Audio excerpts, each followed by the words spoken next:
Now the festival of unleavened bread, called the Passover, was approaching, and the chief priests and the teachers of the law were looking for some way to get rid of Jesus, for they were afraid of the people. Then Satan entered Judas, called Iscariot, one of the 12.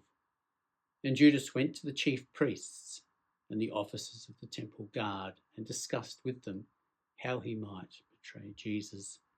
They were delighted and agreed to give him money. He consented and watched for an opportunity to hand Jesus over to them when no crowd was present. Then came the day of unleavened bread on which the Passover lamb had to be sacrificed. Jesus sent Peter and John, saying, "Go and make preparations for us to eat the Passover."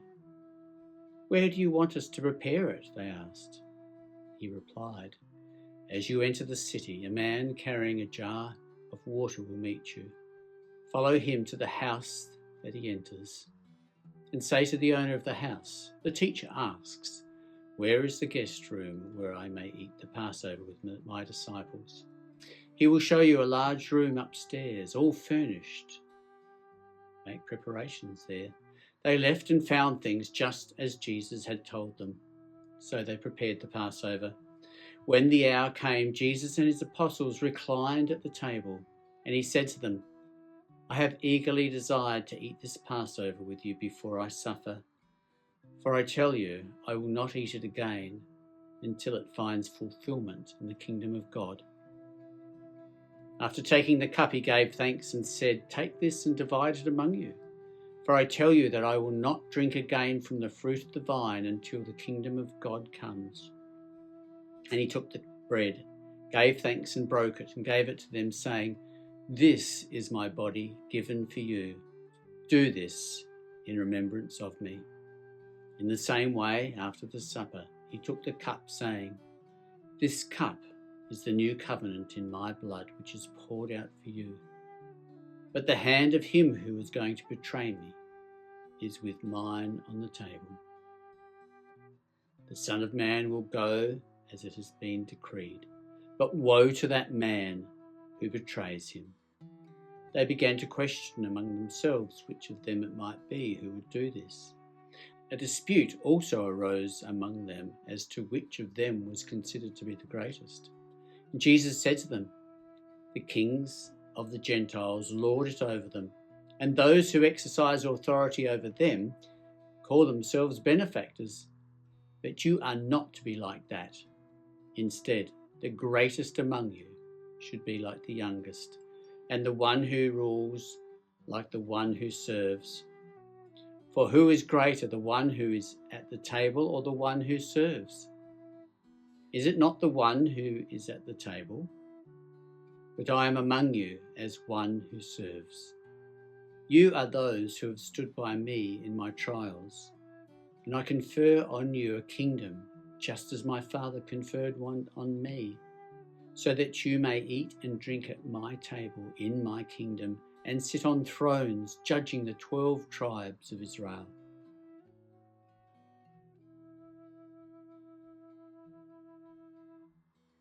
"Simon, Simon, Satan has asked to sift all of you as wheat.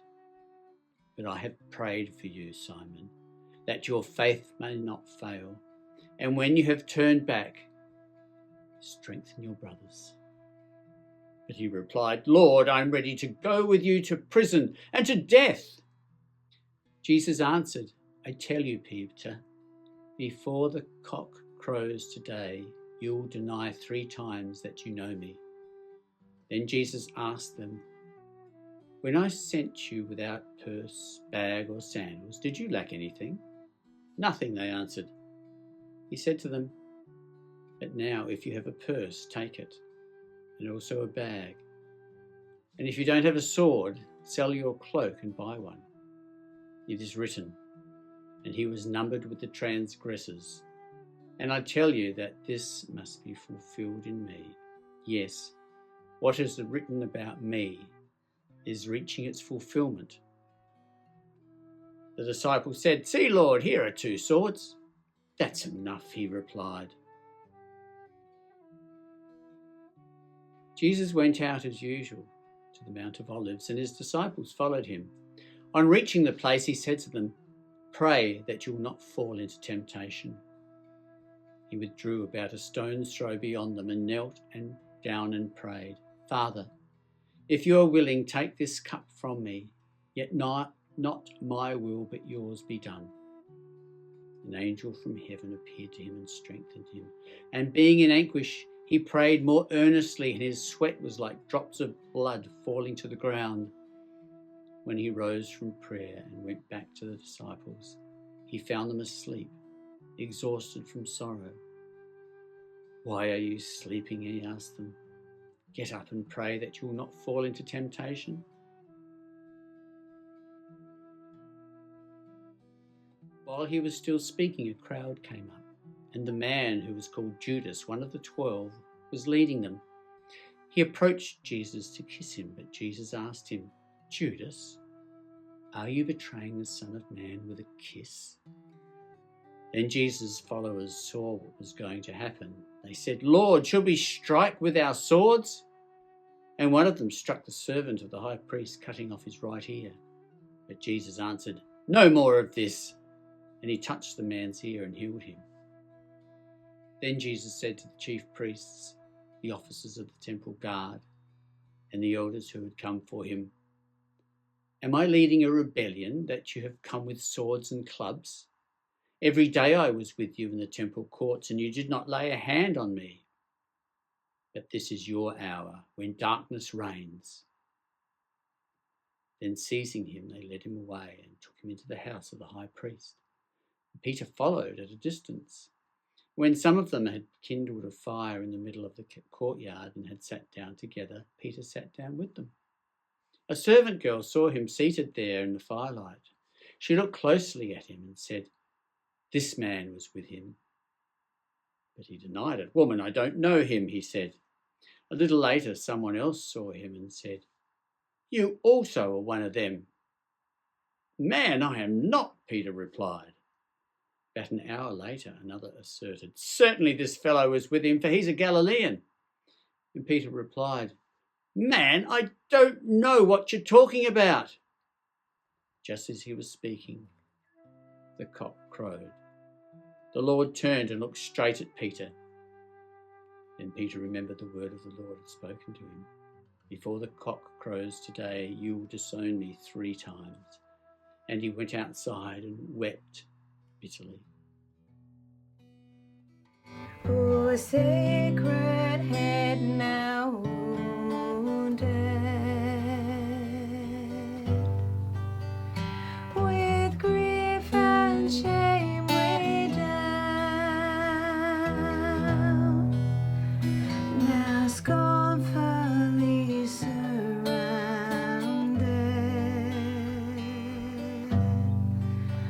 with thorns thine only crown.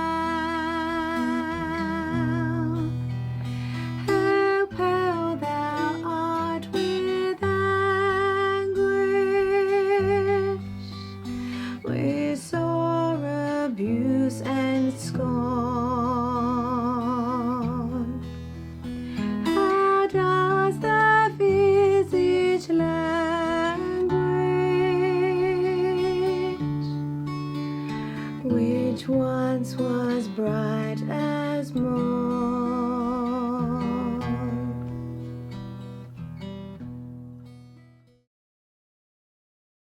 The men who were guarding Jesus began mocking him and beating him. They blindfolded him and demanded, "Prophesy, who hit you?" And they said many other insulting things to him. At daybreak, the council of the elders of the people, both the chief priests and the teachers of the law, met together, and Jesus was led before them. "If you are the Messiah," they said, "tell us." And Jesus answered, "If I tell you, you will not believe me. And if I ask you, you would not answer. But from now on, the Son of Man will be seated at the right hand of the mighty God." And they all asked, "Are you then the Son of God?" He replied, "You say that I am." Then they said, "Why do we need any more testimony? We have heard it from his own lips." And the whole assembly rose and led him off to Pilate. And they began to accuse him, saying, "We found this man subverting our nation. He opposes payment of taxes to Caesar and claims to be Messiah, a king." So Pilate asked Jesus, "Are you the king of the Jews?" "You have said so," Jesus replied. Then Pilate announced to the chief priests and the crowd, "I find no basis for a charge against this man." But they insisted, "He stirs up the people all over Judea by his teachings. He started in Galilee and has come all the way here." On hearing this, Pilate asked if the man was a Galilean. When he learned that Jesus was under Herod's jurisdiction, he sent him to Herod, who was also in Jerusalem at that time. When Herod saw Jesus, he was greatly pleased, because for a long time he had been wanting to see him. For what he had heard about him, he hoped to see him perform a sign of some sort. He plied him with many questions, but Jesus gave him no answer. The chief priests and the teachers of the law were standing there vehemently accusing him. Then Herod and his soldiers ridiculed and mocked him. Dressing him up in an elegant robe, they sent him back to Pilate. That day, Herod and Pilate became friends. Before this, they had been enemies. Pilate called together the chief priests and the rulers of the people and said to them, "You brought me this man as one who was inciting the people to rebellion. I have examined him in your presence and have found no basis for your charges against him. Neither has Herod, for he sent him back to us. As you can see, he has done nothing to deserve death. Therefore, I will punish him and then release him." But the whole crowd shouted, "Away with this man! Release Barabbas to us!" Barabbas had been thrown into prison for an insurrection in the city and for murder. Wanting to release Jesus, Pilate appealed to them again, but they kept shouting, "Crucify him! Crucify him!" For the third time he spoke to them. "Why? What crime has this man committed? I have found in him no grounds for the death penalty. Therefore I will have him punished and then release him." But with loud shouts they insistently demanded that he be crucified, and their shouts prevailed. So Pilate decided to grant their demand. He released the man who had been thrown into prison for insurrection and murder, the one they asked for, and surrendered Jesus to their will. What thou, my Lord, hast suffered was all for sinners' gain. Mine was the transgression, but thine the deadly pain. Lo, here I fall, my Saviour, 'tis I deserve thy place. Look on with me thy favor, vouchsafe to me thy grace. As the soldiers led him away, they seized Simon from Cyrene, who was on his way in from the country, and put the cross on him and made him carry it behind Jesus. A large number of people followed him, including women who mourned and wailed for him. Jesus turned and said to them, "Daughters of Jerusalem, do not weep for me. Weep for yourselves and for your children. For the time will come when you will say, 'Blessed are the childless women, the wombs that have never bore, and the breasts that have never nursed.' Then they will say to the mountains, 'Fall on us,' and to the hills, cover us. For if the people do these things when the tree is green, what will happen when it is dry?" 2 other men, both criminals, were also led out with him to be executed. When they came to the place called the Skull, they crucified him there along with the criminals, one on his right and the other on his left. Jesus said, "Father, forgive them, for they do not know what they are doing." And they divided up his clothes by casting lots. The people stood watching, and the rulers even sneered at him. They said, "He saved others. Let him save himself if he is God's Messiah, the chosen one." The soldiers also came up and mocked him. They offered him wine vinegar and said, "If you're the king of the Jews, save yourself." There was a written notice above him which read, "This is the King of the Jews." One of the criminals who hung there hurled insults at him. "Aren't you the Messiah? Save yourself and us." But the other criminal rebuked him. "Don't you fear God," he said, "since you are under the same sentence? We are punished justly, for we are getting what our deeds deserve. But this man has done nothing wrong." Then he said, "Jesus, remember me when you come into your kingdom." And Jesus answered him, "Truly I tell you, today you'll be with me in paradise."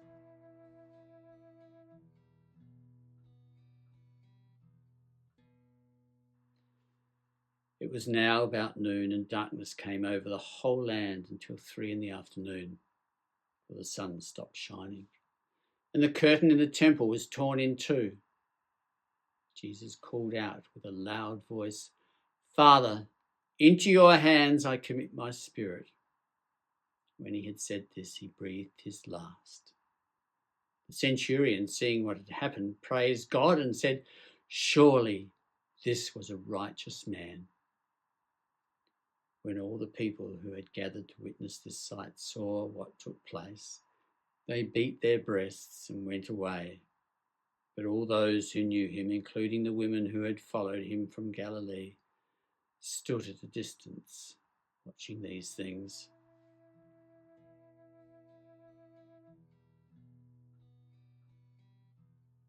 Now there was a man named Joseph, a member of the council, a good and upright man. He had not consented to their decision and action.